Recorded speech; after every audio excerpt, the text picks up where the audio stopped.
Bismillahirrahmanirrahim. Elhamdülillah ve salatu ve selamu ala Resulillah amma ba'd. Assalamu alaikum ve rahmetullahi ve berekatuhu. Hürmetli ustazlar, hürmetli qarindoshlar, hemşireler, Allah subhanahu ve taala hammalarning mushu ulug' muborak oyda tutgan ro'zalarimiz, qilgan barliq amal ibodatlarimizni qabul qilsin. Bu Ramazon oyi insonninki taqvodorlikni yetildiradigan, Allohga bo'lgan taqvolikni oshiradigan, qalbini pokizlaydigan va butun vujudi bilan Allohga yuzlanib, bu orqali Ramazonda olgan darslari bilan oxirgi hayotigacha foydalanadigan ulug' barakatli bir oy. Şu ay münasebeti bilen insan qanday qilganda o'zining nafsini, qalbini, ruhini faklaydi. Bu to'g'rida bir so'zlab o'tmoqchi.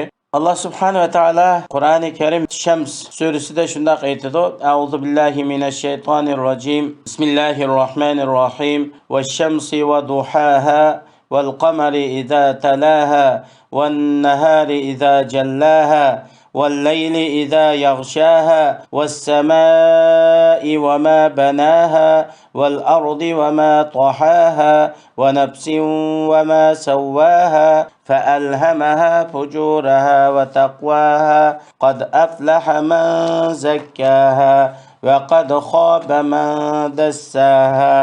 Allah subhanahu wa ta'ala Şems surasida o'zining mahluqotlari bilan qasam qilib shunday aytadi: Allah quyosh bilan, quyosh chiqqan kunduz bilan, quyoshning chashki vaqtidagi nuri bilan, chiqishda va fetishda quyoshga ergashgan chog'dagi oy bilan, qorong'ulikni yoritgan chog'dagi kunduz bilan, yer yuzini qorong'uligi bilan qoplagan chog'dagi kecha bilan, osmon va uning mahkam binosi bilan, zamin va uning yilg'anligi bilan, her bir can bilen ve o canның hayatdaki vazifasini ado qilish uchun Allohning mukammal yaratganligi bilan uningga yaxshilik, yomonlikni bildirganligi bilan qasam qilib dediki, nafsini pok qilgan, uni yaxshi ishlar bilan bezigan odam cho'qim murod maqsadiga yetadi, utuq qozonadi.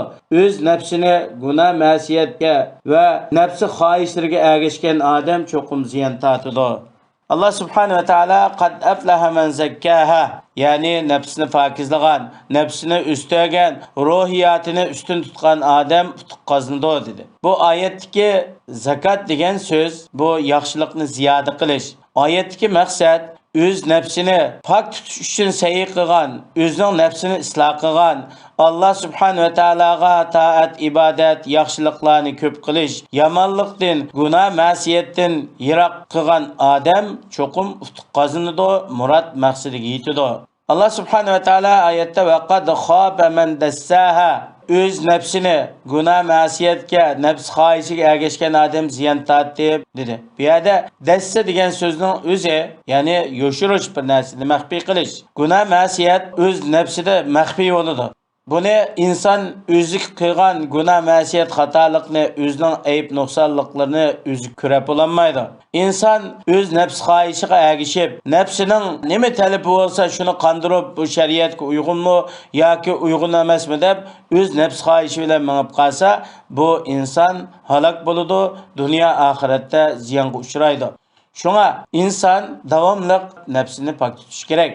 Peygamberimiz sallallahu aleyhi ve sellem özünün mübarek hadisinde aytgan: "İnna fil cesedi mudga ve iza saluhat saluhal cesedu kullu ve iza fesedet fesedet cesedu kullu." Ev kema qala Nebi sallallahu aleyhi ve sellem. İnsanın nefside bir tişlem göç var. Eğer bu göç sağlam bolsa, tüzelse, yaxşı bolsa, insanın bütün azaları, bütün bedeni bunun göre yaxşı boludu, tüzlüdü. Eğer bu bir tişlem göç bozulsa, çiğrise, insanın bütün bedeni bunun qarab buzludu. Dikkat qilinglar, o bolsumu insanın kalbi, insanın nefsi naiti ulug', mükemmel, bütün azalar insanınki şu kalbiga ergişidi. Şunun için nefsi isil, kalbi pak, ruhi sağlam kişiler fakat en yüksek, ali işlerine razı boludu. İşlerinin en afzalları, ulug'lari, yaxshilarini qiladi. Shundaqla oqibati maqtanadigan, Allah rozi bo'ladigan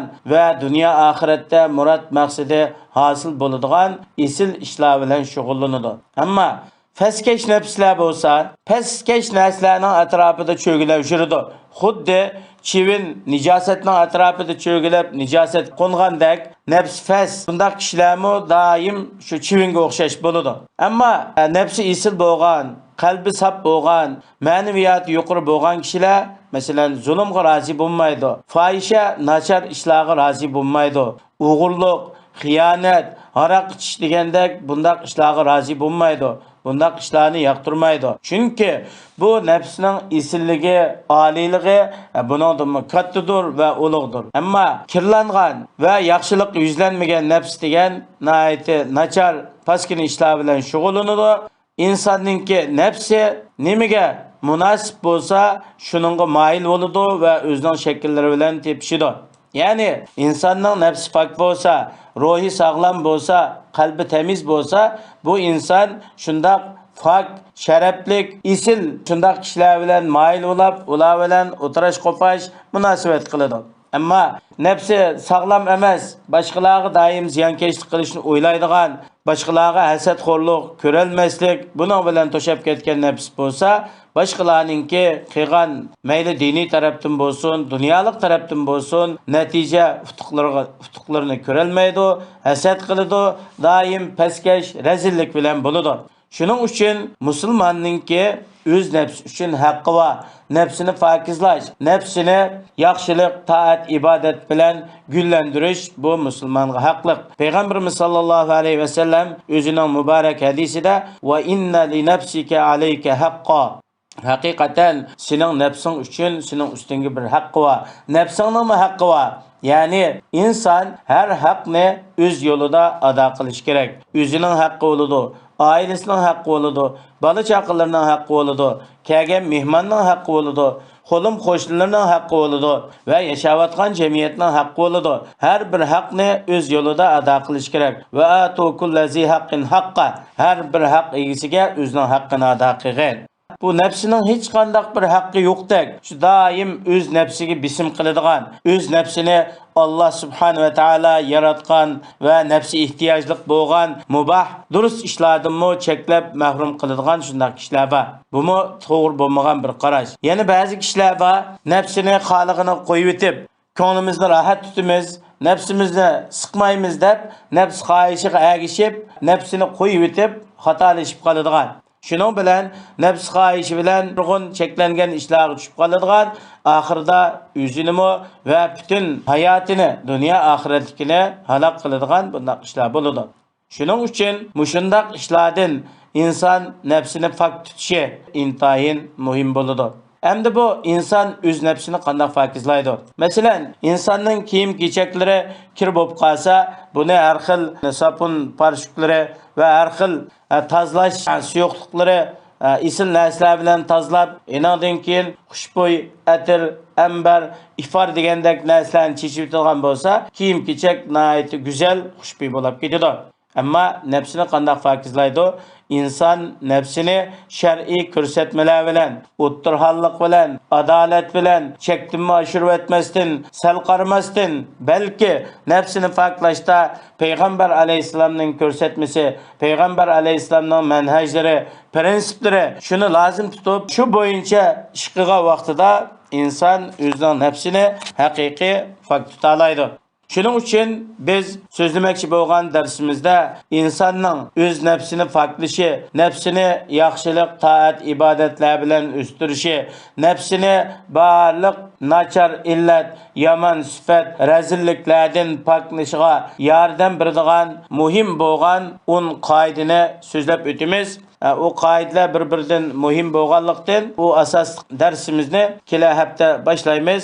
Alloh subhanahu va taolo hammalarninki nafsimizni pok qilg'ay, amallarimizni isloh qilg'ay va so'zlarimizni shariatga muvofiq to'g'ri qilg'ay va bizga haqni ko'radigan va haqqa ergishishni rizq bergay. Alloh subhanahu va taolo bizni eng go'zal axloq va go'zal amallarga hidoyat qilg'ay. Alloh subhanahu va taolo bizdan barliq yomonlik, nacharliklarni yiroq qilg'ay. Bizni oshkora, yo'shirun, fitna fasodlardan yiroq qilg'ay. Alloh subhanahu va taolo bizni haqni tushunishga, haqqa ergishishga muyassar qilg'ay.